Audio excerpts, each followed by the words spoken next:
Foreign funding case, Toshakhana case, दहशतगर्दी का case, साबिक वजीर आजम पाकिस्तान इमरान खान इन खड्डों से बचने के चक्कर में तौहीने अदालत की खाई में जा गिरे। देखना यह है कि नाअहली होगी या पहले की तरह माफी तलाफी से मामला हल हो जाएगा। दूसरी जानिब इमरान खान पर दहशतगर्दी का पर्चा दर्ज होने के बाद आलमी रायनामा भी इमरान खान के हक में खड़ी नजर आ रही है। क्या इदारे इस आलमी दबाव को महसूस कर रहे हैं? सितंबर में इमरान खान की नाअहली, नवाज शरीफ की वापसी और हुकूमत का तख्ता उलटने की थ्योरियां ज़ेरे गर्दिश हैं। क्या मौजूदा हालात इसी जानिब जा रहे हैं? बजट में खातिर ख्वाह तकलीफ देने के बाद हुकूमत ने मिनी बजट से मजीद तकलीफ देने का फैसला कर लिया। एक सदारती ऑर्डिनेंस के तहत 70 अरब रुपए के नए टैक्सेस का नफाज अवामी राय आमा में क्या गुल खिलाएगा, ये सब जानेंगे नजम सेठी शो में। अस्सलामु अलैकुम नाजरीन, नजम सिटी शो में आपको खुश आमदीद कहते हैं। मैं हूं फरवा वहीद और मेरे साथ मौजूद हैं नजम सिटी साहब। अस्सलाम वालेकुम। नजम सिटी साहब, आज बड़ी डेवलपमेंट हुई है। हमने देखा कि तौहीने अदालत जो है एक बहुत बड़ा कंटेम्प्ट ऑफ कोर्ट जिसे कहते हैं, ये बहुत बड़ा एक फैक्टर होता है जिस पे बातचीत की जाती है। हमने माजी में मिसालें देखी, लेकिन इस बार ये थोड़ा डिफरेंट था। इस्लामाबाद हाई कोर्ट में जो मामला चल रहा था, उसमें जो इमरान खान की स्पीच में इमरान खान साहब ने जो जज साहिबा पर इल्ज़ाम लगाए थे, ये सब मिल के तौहीने अदालत की शक्ल में सामने आ गया इमरान खान साहब के खिलाफ। और इस पे जो है समाअत भी हुई आज, और फिर अगली डेट भी सामने आ गई। 31 अगस्त को इमरान खान साहब को पेश होने का भी हुक्म दे दिया गया है कोर्ट की जानिब से। साथ ही साथ हमने देखा कि लार्जर बेंच जो बना है, उन्होंने मजीद दरख्वास्त भी कर दी है कि जी जज साहब से कि चीफ जज साहब से कि हमें मजीद जजेस जो है वो दिए जाए। हसास मामला है, अब ज़ाहिर हसास मामला तो है क्योंकि माजी में बहुत सारे नाम ऐसे हैं जिनको इनका सामना करना पड़ा है, चाहे वो दानियाल अजीज़ साहब हैं, तलाल चौधरी हैं, निहाल हाशमी हैं। ये तो बड़ा सेंसिटिव मामला है, तो लार्जर बेंच तो होगा। लेकिन इंटरेस्टिंग चीज़ ये है कि जहाँ पर एक तरफ एटीसी का मामला चल रहा है, वहाँ पर इमरान खान साहब कुछ सीरियस नज़र नहीं आ रहे। कोर्ट ऑफ कंटेम्प्ट के मामले में भी सीरियस नज़र नहीं आ रहे। वो कल हरीपुर जा रहे हैं जलसे के लिए, लेकिन एटीसी में पेश नहीं हो रहे। फिर ऐसे में तौहीने अदालत भी सर पे आ गई है। नाअहली हो सकती है, नहीं हो सकती है? खान साहब सीरियस ले रहे हैं, नहीं ले रहे हैं? हाँ, एक्चुअली केस तो सीरियस है। आपने खुद ही इसका हवाला दे दिया कि इससे कबल 4-5 ऐसे केसेस हुए हैं जहाँ सुओ मोटो नोटिस लिया गया था अदालत ने, सुप्रीम कोर्ट ने, और 3-3 मेंबर बेंचेस बने थे। और फिर 3-4 केसेस में कम से कम 3 केसेस तो प्रोमिनेंट हैं जिसमें सज़ा भी दी गई। दानियाल अजीज़ साहब का केस है और तलाल चौधरी साहब का केस है, उससे पहले निहाल हाशमी साहब का केस था। अच्छा, सब के अंदर ये जो दो आखिरी पहले दो जो हैं दानियाल अजीज़ और तलाल चौधरी का, इनके जो कॉन्टेक्स्ट ये था कि पनामा के ऊपर जो जज बैठाए गए थे, ख़ुसूसन एक साहब, एक जज जस्टिस एजाज, उनके ऊपर इन्होंने तनकीद की थी कि ये कैसे बना गया, ये मतलब बहुत सी बातें की थी। बिल्कुल, अब वो उस पर जाने की ज़रूरत नहीं है उन्होंने। और फिर इनको बुला लिया गया एक एक करके और इनसे पूछा गया कि आपने ये बातें कही हैं जिसके साथ तौहीन होती है, कंटेम्प्ट बनती है। तो दोनों ने ये अपनी तरफ से समझाने की कोशिश की कि हमारा ये मकसद नहीं था कि हम कंटेम्प्ट कर रहे थे। दरअसल कुछ बातें तो उन्होंने कहा जी आउट ऑफ कॉन्टेक्स्ट ले ली गई, हमने ऐसे नहीं कहा, ऐसे कहा, हाँ जैसे ये समझा गया है। अगर पूरी बात देखी जाए तो उसमें ये है वो है। कुछ विटनेसेस भी ये लेके आए, डॉक्टर मुसद्दक मलिक साहब को भी बुलाया गया, उन्होंने भी ये कहा कि जी कुछ आउट ऑफ कॉन्टेक्स्ट है, ये है वो। बहरहाल लंबी कहानी कट करते हैं और वो अदालत ने ये फ़ैसला किया कि कंटेम्प्ट ऑफ कोर्ट हुआ है और इसकी सज़ा होगी। और उसके अंदर जो मेन आर्ग्यूमेंट दी गई थी वो मैंने बड़े गौर से जजमेंट के अंदर पढ़ी है। लोग भूल जाते हैं कि आर्ग्यूमेंट क्या थी। वो कंटेम्प्ट, उन्होंने कहा कि आप मेंबर ऑफ पार्लियामेंट रहे हैं और बनने जा भी रहे हैं और हैं भी और आगे भी बनेंगे। आपकी तो बहुत ऊंची हैसियत है, आपकी एक पब्लिक फॉलोइंग भी है। आपसे तवक्को की जाती है कि आप आइन और को प्रोटेक्ट करेंगे, जिसके अंदर आइन के अंदर लिखा है कि जुडिशरी को प्रोटेक्ट करना है आपने। और सो आप आम आदमी नहीं हैं, आप कुछ छोटे इंसान नहीं हैं। जितने आप बड़े होंगे उतना ही अगर आप तौहीन करेंगे तो उसकी अहमियत बढ़ती है, बिकॉज लोग आपको फॉलो करते हैं, आपके बड़े फॉलोअर्स हैं। इसका मतलब है जब आप बात करते हैं तो वो सुनते हैं, तो वो मुतासिर होते हैं, फॉलो करते हैं। हाँ, तो इसलिए ये भी एक बात है कि आपने एक तो ये क्या कहा वो तो वाज़ेह है कि आपने गड़बड़ की है और तौहीन की है, मगर अब इसकी और भी अहमियत बढ़ जाती है क्योंकि आप कोई छोटे आदमी नहीं हैं। तो ये बहुत इम्पोर्टेंट एक पॉइंट था उसके अंदर, जजमेंट्स के अंदर, कि you are a public figure, आपसे तवक्को की जाती है much more than say for example a low level journalist और आम आदमी करे तो यार क्या है, उसके तो 10 ट्विटर फॉलोअर्स भी नहीं है एंड सो ऑन। तो दोनों को तो सज़ा दी उन्होंने, दोनों को ये सज़ा दी कि till the rising of the court आपको कन्विक्शन हो गई, आप इम्प्रिजन हो गए हैं, जब कोर्ट उठेगा तो फिर आप जा सकते हैं, मगर साथ साथ कुछ 50,000 लाख रुपए का फ़ाइन भी कर दिया, नाइदर हियर नॉर देयर। मगर निहाल हाशमी साहब तो 1 महीना भी रहे। हाँ, वो उनके ऊपर और इशू था, मैं अभी आता हूँ वहाँ। तो उन्होंने तो वैसे ही जुडिशरी के ऊपर लंबी चौड़ी अटैक की हुई थी और काफ़ी हिस्टोरिकल तरीके से उन्होंने बातें की थी, और फिर वो धंधनाते थे कि मुझे फड़ लो बनो या कर लो, मैं नहीं रुकता, मैं कहूँगा। तो वो तो खैर काफ़ी प्रोवोकेटिव बातें की थी, इसलिए उनको फिर 1 माह की सज़ा भी शायद हो गई थी और उनको जेल भी काटनी पड़ी थी। तो अब बात यह है कि पब्लिक फिगर्स के ऊपर अदालतें जो हैं वो काफ़ी उसको अहमियत देती हैं, अदालतें भी लग जाती हैं रात हाँ, भर। कि यार ये क्या, आप तो पब्लिक फिगर हैं। तो और फिर एक उनको डिस्क्वालीफाई कर दिया 5 साल के लिए अंडर आर्टिकल 62G1 63G1 हाँ, उसके अंदर के जी कि अगर आप अदालत की तौहीन करेंगे, इंडिपेंडेंस ऑफ द जुडिशरी के ऊपर कोई दाग लगाएंगे तो आपको सज़ा हो सकती है on contempt of court and आपको डिस्क्वालीफाई भी किया जा सकता है। इसके अलावा बड़ी इंटरेस्टिंग बात यह है कि उन्होंने माफ़ी भी मांगी, मगर उनकी माफ़ी जो थी वो नहीं मनते ऐसी थोड़ी गल, तुसी सिंसियर नहीं हो, आप जो है ना यू आर हैबिचुअल हैं आप ये। अच्छा, तो अब ये तो उनके बारे में बैकग्राउंड इन्फॉर्मेशन थी और जो उनके ऊपर इल्ज़ाम लगा। अच्छा, अब सूरत हाल ये है कि उससे पहले इमरान खान साहब को भी एक वक्त में, मेरा ख्याल 2017 की बात है, कि इलेक्शन कमीशन के अंदर ये केस की फॉरेन फंडिंग केस की बात हो रही थी, तो जस्टिस रज़ा थे जो कि उस वक्त चीफ इलेक्शन कमिश्नर थे, और इन्होंने चैलेंज किया कि जी आप हमें टाइम नहीं दे रहे, आप हमें पोस्टपोनमेंट नहीं दे रहे, ये नहीं दे रहे, वो नहीं दे रहे, और आप बायस्ड हैं, और उनके ऊपर इल्ज़ाम लगा दिया कि आप तो प्रो नून लीग हैं, ये इस किस्म के बायसनेस दिखा रहे हैं। हाँ, आप बायस दिखा रहे हैं। तो उसके ऊपर उन्होंने उनको कहा कि अगर आप वापस नहीं लेंगे ये तो हम आपको कंटेम्प्ट ऑफ कोर्ट करेंगे। और एक्चुअली उसमें खान साहब ने एक साइन की एफिडेविट, जिसके अंदर उन्होंने रिटन में कहा कि आपका जो फैसला है हम नहीं मानते, क्योंकि उन्होंने इनकार कर दिया था आपको, और हमने डिले नहीं होनी, आप करे आए, बहुत डिलेज हो गई। तो उन्होंने एक रिव्यू डाली कि जी आपका फैसले के ख़िलाफ़ हम डाल रहे हैं, जिसके अंदर उन्होंने ये इल्ज़ाम भी लगा दिया उनके। तो उन्होंने कहा आपने तो लिख के दे हमारे पे इल्ज़ाम लगा दिए, इसको विड्रॉ करें इस पिटिशन को और माफ़ी मांगें, नहीं तो फिर। और ख़ान साहब ने फिर, इनके वकील ने एक माफ़ीनामा लिख के और विड्रॉ की पिटिशन और माफ़ी भी मांग ली। तो ऑन रिकॉर्ड 2017 में ख़ान साहब ने माफ़ी भी मांग के सॉरी करके, कबूल भी हुई, और वो कबूल हो गई। उन्होंने कहा ठीक है, बस ख़त्म हो गई बात, आपने सॉरी कर दिया।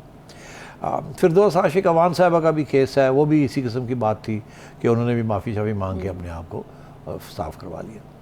तो यहाँ सूरत हाल ये है कि आज इमरान खान साहब उसी किस्म के केस में सुओ मोटो प्रोसीडिंग शुरू हो गई हैं, और उसमें भी आपने हमें बताया कि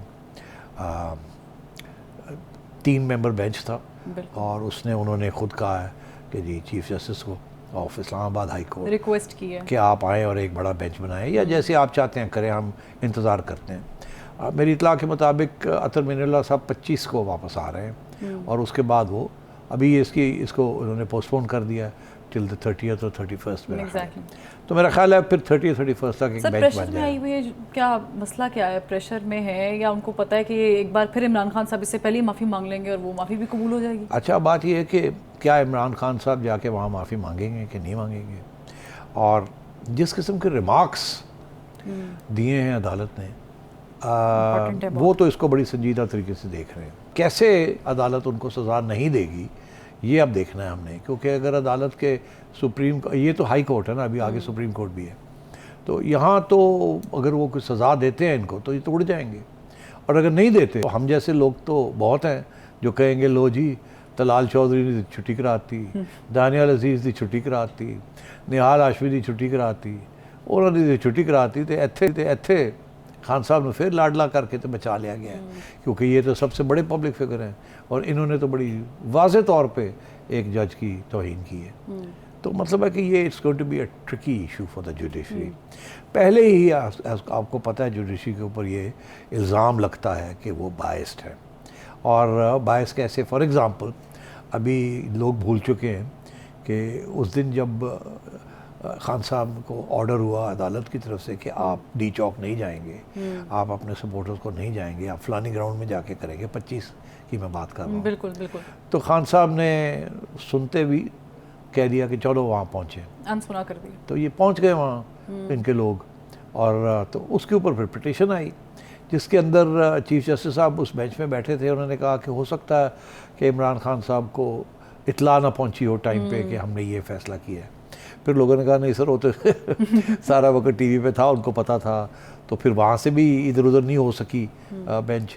तो फिर उन्होंने कहा अच्छा चलें, फिर ऐसे है कि हम एक रिपोर्ट पूछते हैं आईजी को कि जी आप रिपोर्ट बना के दें, उस पर आईएसआई को भी डालें और उन्हें कहें कि हमें बताएं हुआ क्या था वहाँ।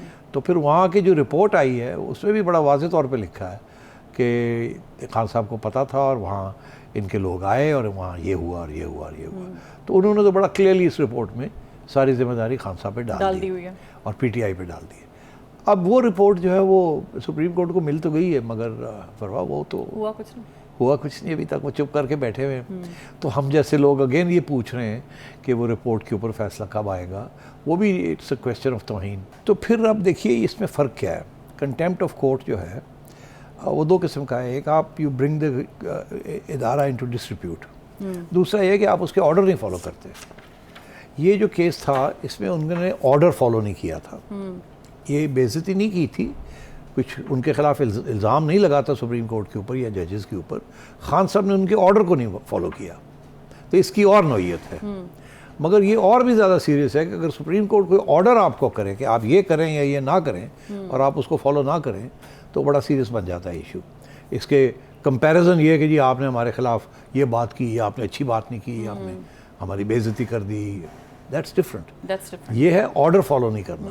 सबसे बड़ा केस ऑर्डर फॉलो करने का किसका है? यूसुफ रजा गिलानी वाला। एग्जैक्टली। उन्होंने, उनको ऑर्डर दिया गया था कि आप ख़त लिखें स्विस अथॉरिटीज़ को, एग्जैक्टली, कि जी वहाँ के जरदारी साहब के जो असासे हैं वहाँ, उसके बारे में हमें बताएं क्या है क्या नहीं है क्या नहीं है। और गिलानी साहब ने इनकार कर दिया था कि मैं नहीं लिखूँगा। क्यों? क्योंकि जी प्रेसिडेंट को अस्तना हासिल है। उन्होंने ये आर्ग्यूमेंट लिया। चीफ जस्टिस उस वक्त इफ्तिखार चौधरी साहब थे, उन्होंने कहा नो, हमारा ऑर्डर था, आपने ऑर्डर नहीं फॉलो किया, उनको प्राइम मिनिस्टरशिप से उतार दिया। अब सोचिए ऑर्डर ना मानने पर। और अगर सुप्रीम कोर्ट का ऑर्डर आपको ऑर्डर करे और आप ना करें तो उसके बहुत ही संगीन किस्म के कॉन्सिक्वेंसेस होते हैं। तो यहाँ सूरत हाल ये है कि खान साहब के ऊपर एक केस चल रहा है जिसके ऊपर उन्होंने ऑर्डर्स फॉलो नहीं किए। एक केस अब शुरू हो रहा है जिसके ऊपर उन्होंने तौहीन कर दी दूसरी किस्म की, ठीक। और तीसरे भी एक चीज चल रही है फरवा, वो क्या? वो इलेक्शन कमीशन के अंदर उन्होंने भी इनको धरा हुआ है कि आपने हमारी कंटेम्प्ट की है या आपने आए नहीं जब आपको बुलाया था। वहाँ भी उनके खिलाफ कंटेम्प्ट का एक केस चल रहा है। तो मैं ये समझता हूँ कि काफ़ी बड़ा एक घेराव होने जा रहा है। खान साहब काफ़ी अरसे से हम फोकस करते रहे हैं कि जी वो आर्मी के ख़िलाफ़ बोल रहे हैं, आर्मी चीफ के ख़िलाफ़ बोल रहे हैं, और बगावत वो भी इशू अब बन चुका है गिल साहब के बाद। यहाँ तो उन्होंने 2-3 जगह पे सुप्रीम कोर्ट की कंटेम्प्ट के अंदर ऑर्डर्स नहीं फॉलो किए और फिर बेइज्जती भी की है जजेस की और धमकियाँ दी हैं। तो मैं समझता हूँ कि this is now becoming a very serious matter and मेरा ख्याल है Islamabad high court and supreme court will come under enormous public pressure. एक तरफ से उनके इमरान खान के सपोर्टर्स होंगे जो कहेंगे कुछ भी नहीं किया सी, सॉरी चलो छोड़ो परे जी, छोड़ो परे, गल ही कोई नहीं।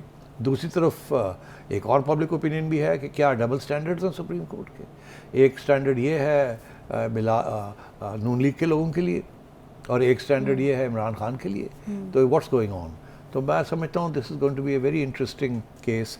Supreme court will be under the scrutiny और इस वक्त आप समझें कि supreme court is on trial. तो प्रेशर, आप यानी आपने कहा कि प्रेशर में है ना, ट्रायल पे है, तो प्रेशर जहाँ पर हम देख रहे हैं कि अंदरूनी मुल्क से प्रेशर आ रहा है, जहाँ पर खान साहब बता रहे हैं कि जी मैं नहीं मानता, वहाँ पर इंटरनेशनल भी प्रेशर शायद डेवलप हो रहा है। क्योंकि आज जब हमने देखा है कि जिस तरीके से खान साहब के इस केस को इंटरनेशनल मीडिया ने कवरेज दी, आप बेहतर इस पर रोशनी डाल सकते हैं। और फिर हमने ये भी समझ आ रही कि खान साहब ने जो मुआहदे किए थे वो रंग लाना शुरू हो गए, उनकी इमेज जो बिल्ड करने के लिए $25,000 जा रहे हैं वो शायद काम कर रहे हैं सेठी साहब। नहीं, या इसके प्रेशर में अदलिया आ सकती है? नहीं, इसके दो पहलू हैं। पहला तो ये है कि इंटरनेशनल मीडिया जिस किस्म के आर्टिकल्स आ रहे हैं वो ऐसे इंटरनेशनल मीडिया में है जहां आप प्लांटिंग नहीं कर सकते। अच्छा।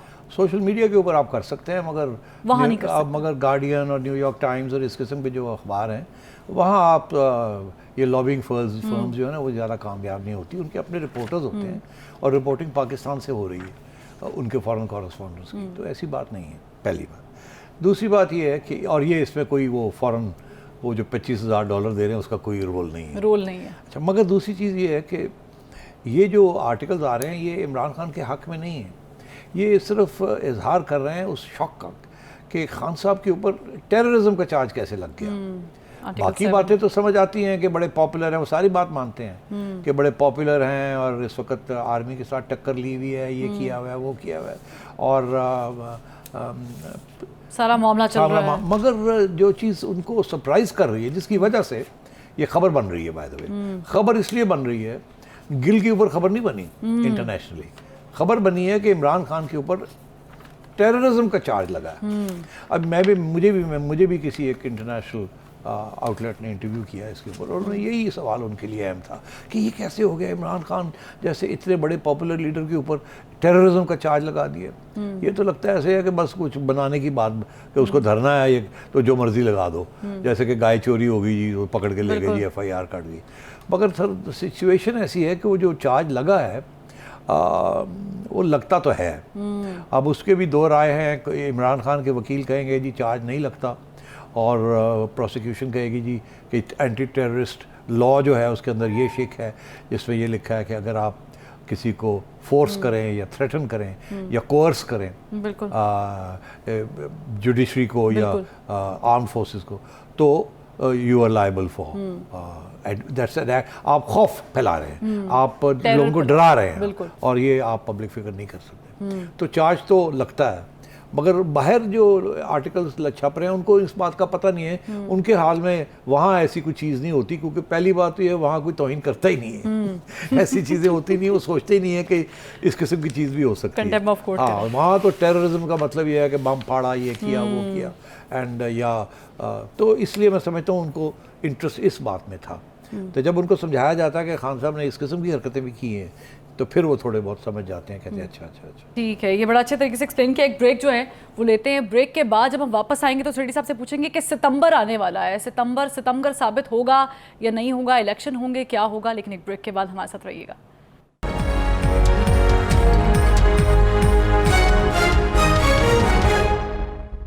वेलकम बैक नाजरीन, नजम सिटी शो में आपको एक बार मरतबा फिर खुशामदीद कहते हैं। सितंबर की बात हो रही है, सितंबर साबित होगा नहीं होगा, सर्दी गर्मी का ये मामला होता है, मौसम की तब्दीली तो है ही सेठी साहब, लेकिन यहाँ पर एक और तब्दीली तवक्को की जा रही है कि हो सकती है। फवाद चौधरी साहब बड़े सीरियस हैं, वो कह रहे हैं 10 सितंबर से पहले ये हुकूमत घर जा रही है।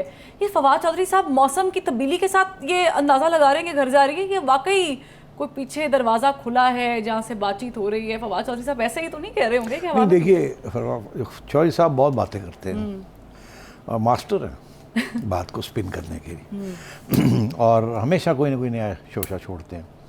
अच्छा, सितंबर की बात की उन्होंने। देखिए, कुछ अरसे से नहीं, पहले दिन से इमरान खान और उनके साथी इंक्लूडिंग फवाद चौधरी ये कह रहे हैं इलेक्शन कराएं।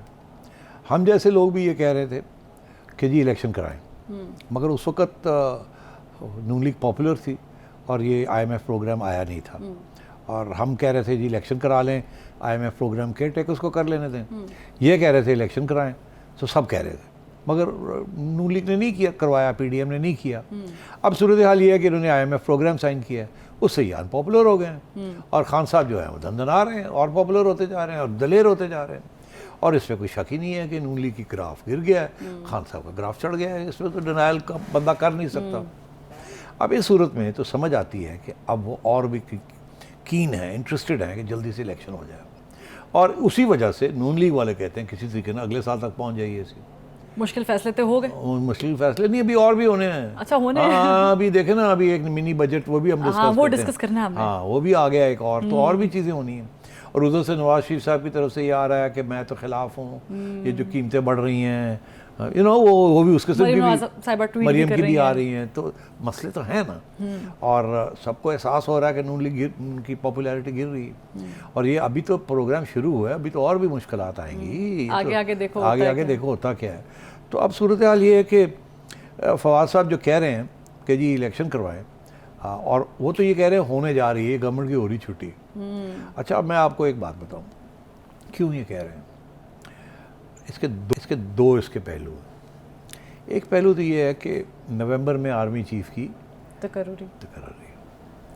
कुछ लोग ये कहते हैं, एक कंस्पिरेसी थ्योरी है कि चीफ साहब जो हैं जो भी फैसला करते हैं, घर जाना है, रहना है, किसी को लगाना है, वो सारे जो भी उनके फैसले हैं, वो चाहेंगे कि ऐसा माहौल हो जिसमें उनकी बात मानी जाए। तो ऐसा ना हो कि वो कुछ चाहें और जो सिटिंग गवर्नमेंट है वो कुछ और कर दे। हाँ, तो मसला बन सकता है। तो इसलिए कुछ लोगों का ये थ्योरी है कि जैसे ही IMF की पैसे 1.1 बिलियन आते हैं तो किसी तरीके के साथ ये MQM वगैरह इस गवर्नमेंट को छोड़ देंगे और ये गवर्नमेंट की मेजॉरिटी गिर जाएगी, या खुद ही कह दिया जाएगा इनको कि इलेक्शन कराओ, कि अब यार चलो छोड़ो, जाए नहीं तो फिर अगर नहीं कराएंगे तो फिर देखें हम क्या करते हैं आपके साथ। तो अगर ये एंड ऑफ अगस्त IMF के पैसे आ जाते हैं अगले हफ्ते या अगले 15 दिन के अंदर पैसे आ जाते हैं, तो मिड सितंबर में अगर आप गवर्नमेंट डिसॉल्व हो जाती है तो 60 डेज़ में आप इलेक्शन करा सकते हैं। तो अक्टूबर नवंबर 15 तक या 20 तक भी इलेक्शन, 15 तक अगर हो जाए तो एक नई गवर्नमेंट आ जाएगी। वो नई गवर्नमेंट जो है वो फिर फैसला कर सकती है कि किसने आना है किसने जाना है। या ये कि अगर सितंबर के अंदर इलेक्शन अनाउंस होते हैं तो उसका ये मतलब है कि अक्टूबर नवंबर दिसंबर में जाके इलेक्शन होंगे, तो केयर टेकर्स बैठे होंगे, तो केयर टेकर से तो कुछ भी मोहर लगवाई जा सकती है। कह रहे हैं कि नई गवर्नमेंट आए वो करे जिम्मेदारियां। नहीं, केयर टेकर्स से तो जो चाहे आप मोहर लगवा लें, करा सकते हैं। बिल्कुल। तो आप मेरी बात समझ रहे हैं। बिल्कुल। कि लोग कंस्पिरेसी थ्योरी बना रहे हैं कि चीफ साहब के ऊपर डिपेंड करता है कि वो इलेक्शन कब होंगे, और जब चाहेंगे वो इलेक्शन हो जाएंगे, या ये गवर्नमेंट रहेगी या कोई और आ जाएगी। जो भी आएगी या जो रहेगी उनसे जो चीफ साहब चाहेंगे वो करवा लेंगे। तो इसलिए फवाद चौधरी साहब समझते हैं कि सूरत हाल उस किस्म की है और ये सितंबर में कुछ ना कुछ डिसॉल्व होने जा रहा है, पहली बात। मगर इसके अलावा भी एक और दूसरा पहलू है। अच्छा। हाँ, दूसरा पहलू क्या है? दूसरा पहलू ये है कि अगर ऐसे नहीं होता, और ये मैं आपको एक समझें, आपके एक नया तजिया दे रहा हूँ कि अगर ऐसे नहीं होता, अगर सितंबर में इलेक्शन नहीं होते, ये गवर्नमेंट नहीं कॉल करती है इस्लामाबाद वाली, तो ये ऐन मुमकिन है कि इमरान खान साहब ये सोचें कि मैं KP की गवर्नमेंट और पंजाब की गवर्नमेंट को डिसॉल्व करता हूँ, तहलील कर दूँ असम्बलियाँ, और मैं वहाँ इलेक्शन करा लेता हूँ। और इस वक्त खान साहब इतने पॉपुलर हैं कि वो पंजाब में भी जीत जाएंगे, और KP में तो पहले से ही वो बैठे हुए, और भी ज़्यादा बेहतर हो जाएगी पोजीशन। बिल्कुल। तो ये तो जो गवर्नमेंट्स बनेगी ये तो 5 साल के लिए बनेगी, ये 1 साल के लिए तो नहीं बनेगी। तो खान साहब तो ऑलरेडी आधे पाकिस्तान के मालिक बन जाएंगे इस सूरत हाल में। और आपको पता है इस बात का कि जब नेशनल इलेक्शंस होते हैं तो उससे पंजाब का वज़न कितना होता है? आधा वज़न से ज़्यादा तो पंजाब का होता है। तो अगर पंजाब की हुकूमत खान साहब के पास हो तो और KP की हुकूमत भी इनके पास हो, तो इलेक्शन ना भी सेंटर में हो, अगले साल हो जाए, तो ये दो हुकूमतों में बैठ के यहाँ तो कोई केयर टेकर नहीं होगा ना, यहाँ तो इलेक्शन हो चुके होंगे 5 साल के लिए, तो वो तो बहुत बड़ी एडवांटेज होगी खान साहब को। डिसाइड हो चुका होगा कि पंजाब में आएगा। तो मैं समझता हूँ कि खान साहब बड़ी सीरियसली ये सोच रहे हैं कि पंजाब में और KP में अगर ओवरऑल डिसॉल्वमेंट नहीं होती, अगर सारी फेडरल गवर्नमेंट भी नहीं जाती, तो फिर ये खुद अपनी जहाँ हुकूमतें हैं उनको डिसॉल्व कर दें। यानी वो जो स्ट्रेटजी चेंज करने का मरहला है वो कर लेंगे, वो धरनों शरनों से बाहर निकल आएंगे, सड़कों से बाहर निकल आएंगे। उसकी जरूरत नहीं पड़ेगी ना, जब यहाँ इलेक्शन, ये तो अभी हम ये गवर्नमेंट सारी घबराई हुई है। तो मैं ये समझता हूँ कि बहुत ही इंटरेस्टिंग डेवलपमेंट सितंबर में होने जा रही हैं। एक तो ये कि जी क्या फेडरल गवर्नमेंट रहेगी या चली जाएगी? मैं समझता हूँ वो नहीं जाएगी, वो रहेगी। नहीं जाएगी। मगर सिमिलरली क्या ये दो गवर्नमेंट रहेंगी या खान साहब यहाँ डिज़ोल्व करके स्वीप कर जाएंगे और फिर ये बैठ जाएंगे यहाँ? फिर उसके बाद मुझे बताएं, इतनी बड़ी मेजॉरिटी के साथ जब वो बैठे होंगे पंजाब में और केपी में, आपका क्या ख्याल है फेडरल गवर्नमेंट सर्वाइव कर सकती है? मुश्किल हो जाएगा। अरे भाई फिर तो इम्पॉसिबल हो जाएगा। दो प्रोविंसेस बगावत में होंगी, काम नहीं करने देंगी उनको, बड़ी आबादी वाला सूबा बगावत में और तो फिर मसले बनने शुरू हो जाएंगे। ठीक है ना?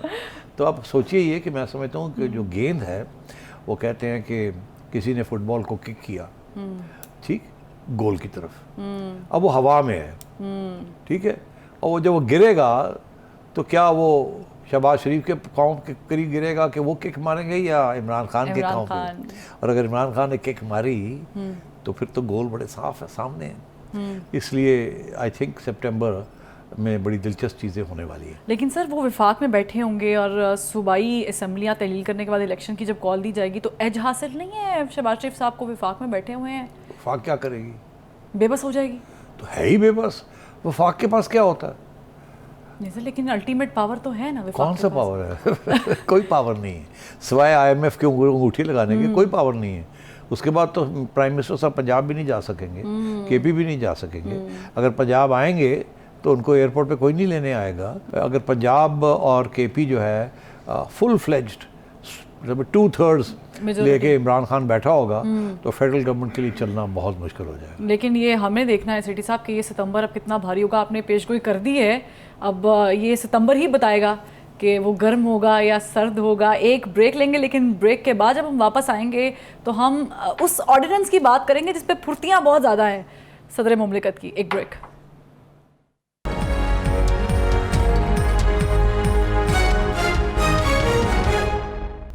ब्रेक के बाद खुश आमदीद। सिटी साहब, बड़ी अच्छी खबर सामने आ रही है। तफसीलात तो ज़ाहिर अब कल इसकी क्लियर हो जाएंगी, लेकिन शहबाज शरीफ साहब जो कतर में दौरे में मौजूद हैं, उन्होंने जो फ्यूल प्राइस एडजस्टमेंट है उस पर रिलीफ दे दिया आवाम को। बड़ी बिजली के बिल्स के बिल्कुल बिजली के बिलों पर रिलीफ दे दिया। लेकिन दूसरी जानिब जो ऑर्डिनेंस साइन हुआ है जिस पे वैसे तो प्रेसिडेंट साहब के पास बहुत बहुत कागजात पड़े हुए थे, लेकिन जब उन्होंने देखा कि ये तो टैक्स का मामला है, तो इजाफी बोझ पड़ा, तो फ़ौरन से उन्होंने वो पेपर निकाला और वो साइन कर दिए। लेकिन आवाम पूछ रही है ये हो क्या रहा है? एक तरफ रिलीफ देने की बात कर रही है गवर्नमेंट, दूसरी तरफ तकलीफ दे रही है। ये तकलीफ है, रिलीफ है, क्या है? क्या नहीं, बड़ी इंटरेस्टिंग चीज़ है ये। देखिए, ये जो उन्होंने अनाउंस किया ना कि कतर के अंदर कि फ्यूल एडजस्टमेंट चार्ज जो है बिजली के बिलों के ऊपर वो विड्रॉ कर रहे हैं, ये खबर है। अब पता नहीं पूरा विड्रॉ हो रहा है या उसका या कम किया जा रहा है।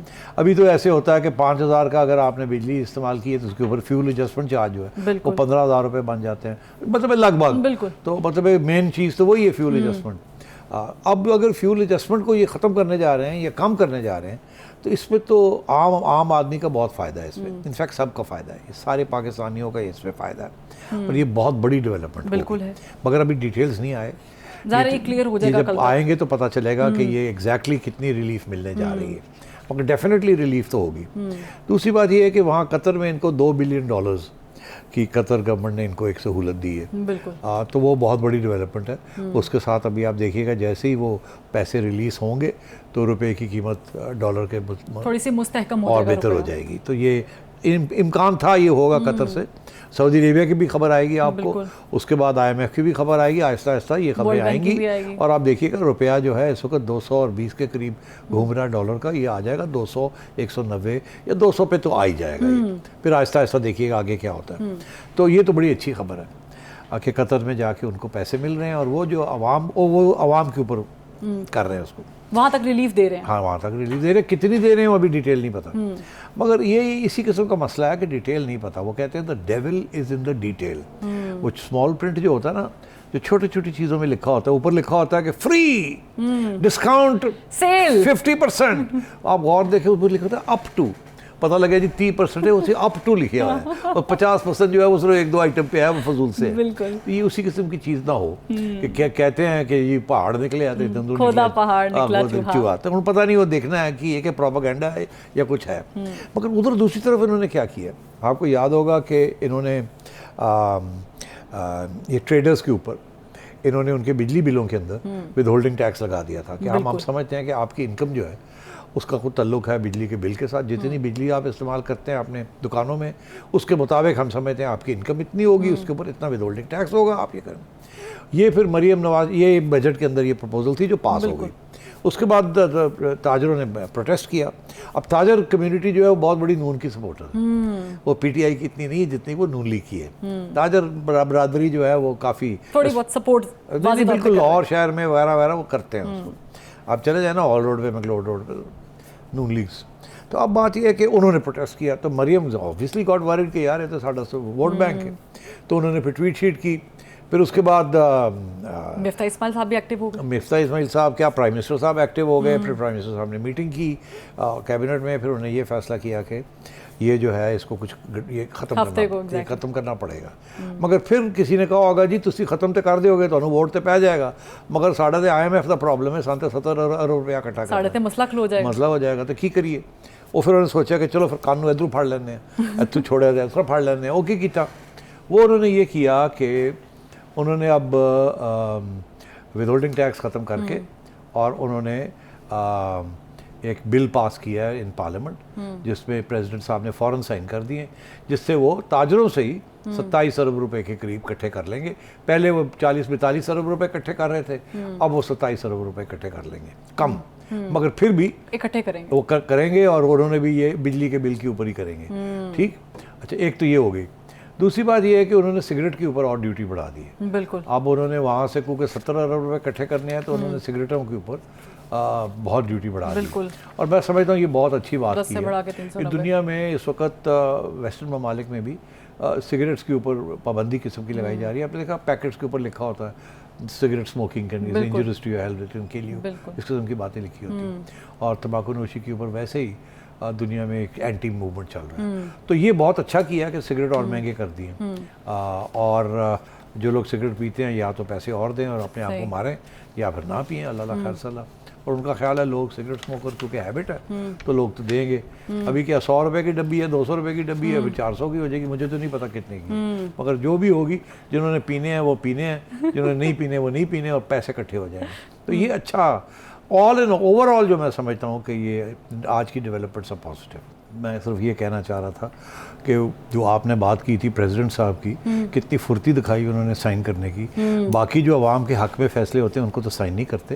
ये क्योंकि टैक्स लगाना अवाम नाराज़ होती है, पीटीआई के हक में जाती है बात, तो ठा करके उन्होंने साइन कर दिया जो आपने बात कही। जी बिल्कुल। और फुर्तियाँ दोनों जाने में, पाकिस्तान तहरीक इंसाफ के चेयरमैन की भी फुर्तियाँ हमने देखी है, यहाँ पर प्रेसिडेंट साहब की फुर्तियाँ देखी, और वहाँ पर हम ये भी देख रहे हैं कि इलेक्शन के बारे में भी जो कयास रही है वो की जा रही है। बहरहाल अपना फीडबैक ज़रूर दीजिएगा। नजम सिटी शो से फरवा वहीद को इजाज़त दीजिए। अल्लाह हाफ़िज़।